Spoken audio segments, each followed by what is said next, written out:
At sunrise, the Colosseum was already alive. Its massive arches caught the first pale streaks of light, while yesterday's blood still clung to the stone like a shadow. Beneath the stands, vendors barked for attention, baskets brimming with olives and watered wine, ready for a crowd that hadn't even taken their seats. Beyond the iron gates, handlers shoved half-starved predators into place. Lions with ribs jutting through their fur, elephants stamping in rage, panthers raking their claws against the bars. From the tunnels came the sharp clang of swords, not practice swings, but tests for the day's killing steel. And over it all, a low hum swelled into a roar, tens of thousands of Romans pouring in, hungry for the thing their empire perfected better than anyone: death, dressed up as entertainment. The Roman arena wasn't just sport. It was a laboratory for cruelty. Emperors flooded the sand to stage naval battles, starved wild animals to heighten suspense, and forced prisoners to act out myths that ended with very real corpses. None of this was accidental. It was policy woven deep into Rome's machinery of control. Cheering from the stands wasn't harmless. It was loyalty, shouted loud enough to echo through history. And today, we're stepping straight into that shadow. These are the most brutal, most inhumane arena acts that went too far, even for Rome. From blood-soaked funeral rites to executions dressed as theatre, we'll uncover how an empire built its glory on turning suffering into applause. Before we dive in, hit subscribe so you don't miss our next descent into history's darkest corners. Now, take your seat. The gates are creaking open. The first gladiatorial combat in Rome didn't begin with golden fanfare or emperors in royal purple. It began at a funeral. In 264 BC, the sons of Decimus, Junius, Brutus, Scaeva chose not to honour their father with statues or prayers, but with blood. They armed 3 pairs of slaves and sent them to fight to the death in the Forum Boarium, a cattle market thick with the stench of dung and smoke. This wasn't entertainment. It was duty, munus, an obligation owed to the dead. Its roots stretched far beyond Rome. In Campania, warriors were slain at graves to appease restless spirits. Over time, killing shifted to combat. The dead no longer demanded random victims, but duels between chosen men. The Samnites, once Rome's bitter enemies, held such contests often, and Roman elites embraced the custom eagerly. Burying a man with treasures showed wealth. Burying him with a blood-drenched spectacle proved power. But funerals were only the beginning. By the 3rd century BC, Rome's leaders saw how these fights could do more than honour ancestors. They could steady politics. Religious festivals, once solemn offerings to Jupiter, began featuring gladiators. The Senate framed it as piety, but the crowd knew the truth: state-sponsored violence designed to keep the people loyal.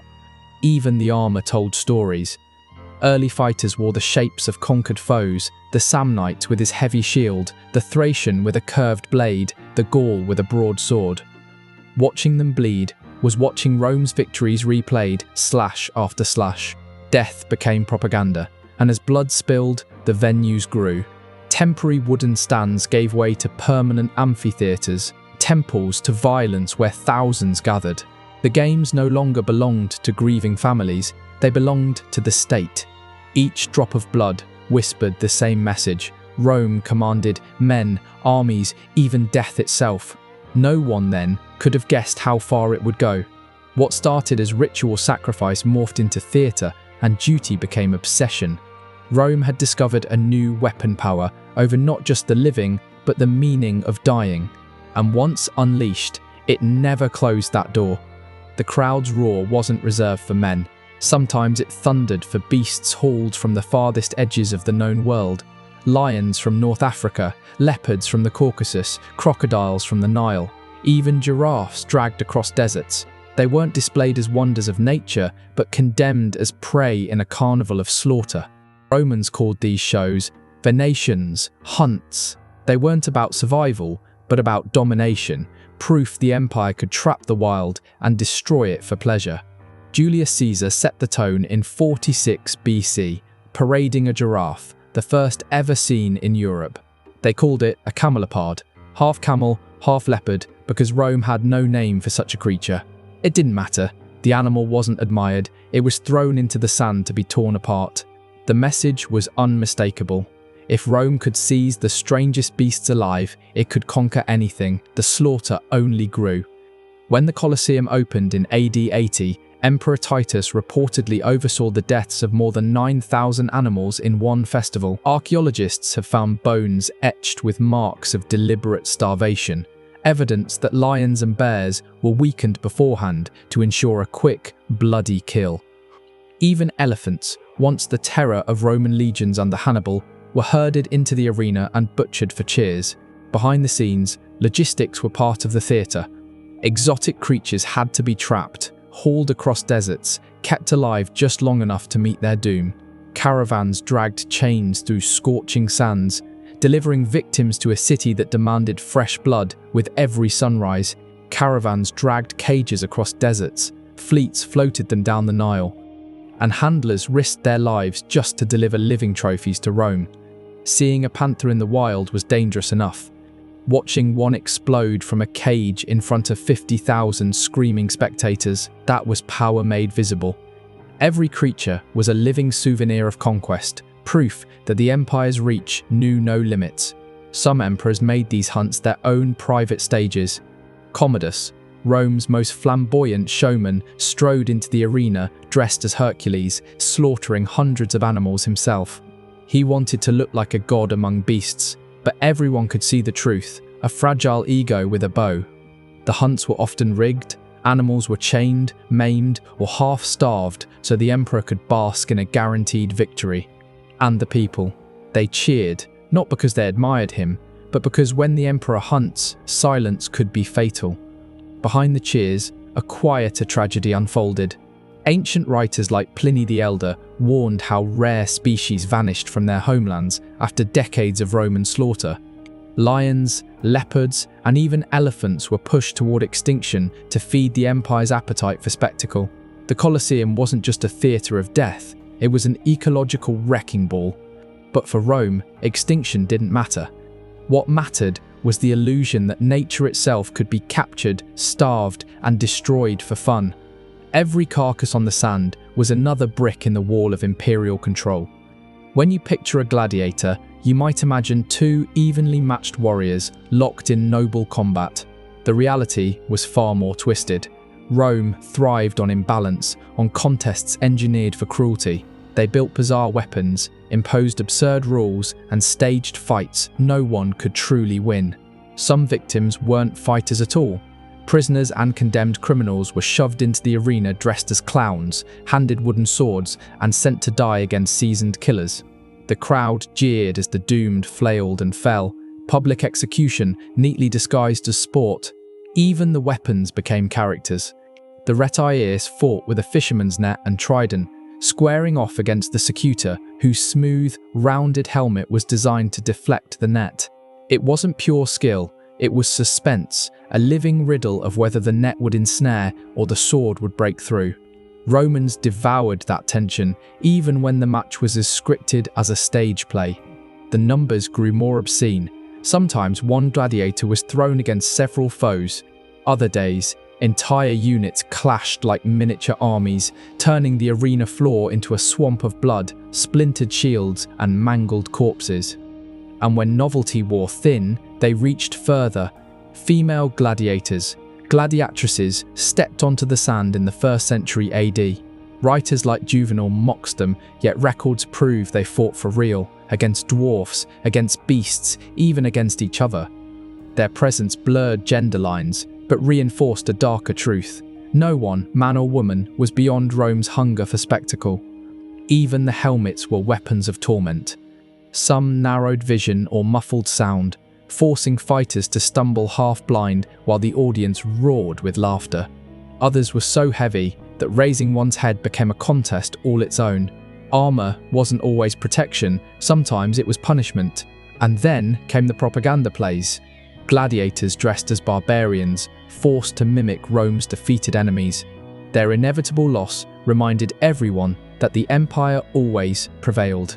Every mismatch, every exotic twist, every gender-bending stunt was carefully designed to keep crowds shocked, obedient, and begging for more. The Colosseum never settled for repetition. it invented new cruelties, always hunting for the next thrill. By midday, once the morning duels had soaked the sand and the crowd started to fidget, the arena shifted gears. Combat gave way to theatre, with death at centre stage. Romans called it damnatio ad bestias, condemnation to the beasts. For the condemned, it wasn't a trial, it was a script they had no power to refuse. Criminals, deserters, rebellious slaves, prisoners of war, they all became unwilling actors in an execution disguised as myth. Each victim's punishment matched their crime. Thieves torn apart by wolves, arsonists burned alive, traitors thrown to lions. Every scene was a morality play written in real blood. And the scale could stagger belief. During Emperor Trajan's celebrations after his Dacian victory, thousands of captives were slaughtered over 103 relentless days. It wasn't random carnage. It was organized, paced like acts in a grim drama, every death crafted to keep the audience on edge until the next horror arrived. Animals were the stars of this nightmare. Lions were starved to a frenzy before release. Bears, chained in pits, were goaded into sudden fury. Even prized leopards were unleashed on trembling victims. The uncertainty, would the beast strike fast or toy with its prey, kept the stands howling for more. Sometimes, the cruelty came dressed as legend. Prisoners were forced to play doomed heroes, Orpheus torn apart by wild beasts, Prometheus chained as vultures circled overhead. These weren't stories anymore. They were blood-soaked performances, and the sand was their stage. Death in Rome wasn't always just death. Sometimes it was theatre, bloody, mocking theatre. For the condemned, it wasn't enough to perish. They had to perform their demise, acting out Rome's myths with their own bodies. Executions became grotesque plays where flesh replaced masks, and the script always ended in agony. The cruelty stretched far beyond wild beasts. Crucifixion, borrowed from the East, was staged right inside the arena. Men and women were nailed to timber while vendors hawked wine and children played nearby. Fire joined the spectacle too. Prisoners were forced into the tunica molesta, a shirt soaked in pitch, then set ablaze, human torches writhing as smoke curled into the sky. As Tertullian bitterly wrote, they were living torches. These killings weren't just morbid entertainment, they were propaganda, warnings carved into living flesh. Defy Rome, and you would die slowly, with tens of thousands watching. Not everyone could stomach it. Seneca complained that midday executions hardened the soul, making men crueler as they watched. But his protest drowned in the thunder of a crowd that came not for justice, but for the thrill of punishment. Rome's imagination didn't stop with sand and swords. Sometimes, emperors demanded oceans inside the city. Mock naval battles, naumachii, were spectacles on an insane scale where water itself became a weapon. Julius Caesar set the precedent in 46 BC, digging an enormous basin near the Tiber, filling it with water and real ships. Thousands of doomed captives were shoved aboard and told to fight as rival fleets. They weren't actors, they were men condemned to die for applause. Arrows, catapults, and steel turned the basin into a slaughterhouse afloat. Augustus expanded the madness. In 2 BC, he created a basin almost 2,000 by 1,200 Roman feet, fed by a custom aqueduct, the Aqua Alsiatina, just to keep it full. 30 warships clashed there, each crammed with prisoners fated never to leave alive. The message: Rome could command seas where none existed, even nature bent to imperial whim. By 52 AD, Claudius went further, draining Lake Fucine to stage another naumachia. When the captives greeted him with the chilling salute, "Morituri te salutant," those who are about to die salute you, history gained one of its most haunting lines. Whether rehearsed or desperate, it summed up the hopelessness of men made into props. Fire, too, had its macabre myths. Victims wearing the pitch-soaked tunic were cast as heroes meeting fiery fates. Hercules consumed by poison, or Mucius Scaevola testing loyalty by holding his hand to the flames. The crowd laughed as these heroes screamed, their bravery reduced to ash, their stories turned to mockery. Even the Colosseum's architecture fed Rome's appetite for domination. Under Titus and later Domitian, engineers built channels beneath the arena, allowing the sand to flood for smaller naval shows, then drain for combat the next day. Cruelty became an engineering project. Water, fire, flesh, everything was a prop in Rome's theatre of control. To drown captives, to turn bodies into living torches, to bend myths into slaughter, that was power. The emperors weren't satisfied ruling men, they posed as rulers of the elements themselves.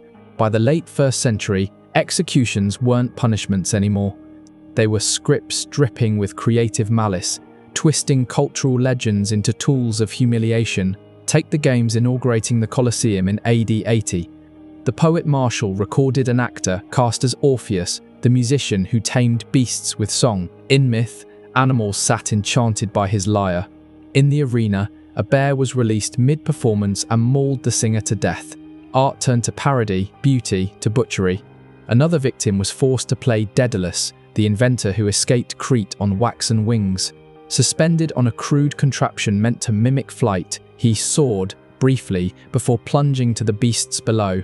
Martial quipped, "The man must have wished for real feathers," a poet's jest hiding a man's terror. Perhaps the most grotesque of all, the myth of Pacifier, cursed to desire a bull. One show staged her infamous union with a mechanical beast, followed by a killing that blurred execution, humiliation, and pornography. A warning about hubris became public degradation. The message was clear. Rome owned its myths, just as it owned its people. Heroes, villains, kings, queens. None were safe from being rewritten as props in a pageant of death. For spectators, these scenes were sideshows between serious contests. For the condemned, they were agonizing ends dressed in costumes. For Rome, they were propaganda made flesh, proving the state could even rewrite the meaning of its own legends. In the Colosseum, stories weren't told with ink or marble. They were branded into skin, burned into bone, and applauded until silence swallowed the sand.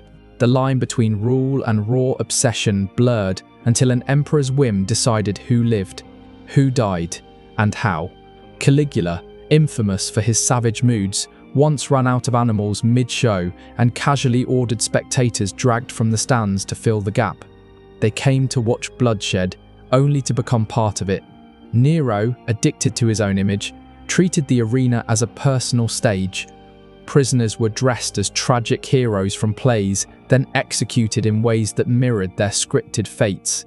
Nero called it art, Rome whispered, madness.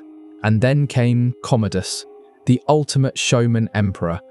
Cloaked as Hercules, he stormed into the Colosseum with club and bow, slaughtering hundreds of animals, crippled beforehand to guarantee applause. He even billed the treasury for his performances, bleeding the state dry while forcing cheers from a terrified crowd. Not satisfied, he faced gladiators too, but only with every advantage rigged in his favour. Losing was impossible, clapping was compulsory. Domitian wielded the arena like a weapon of paranoia, staging midnight hunts by torchlight to keep Rome uneasy, unsure when amusement might turn to terror. Even good emperors weren't immune. Trajan, remembered as just and capable, marked victory with 103 days of games.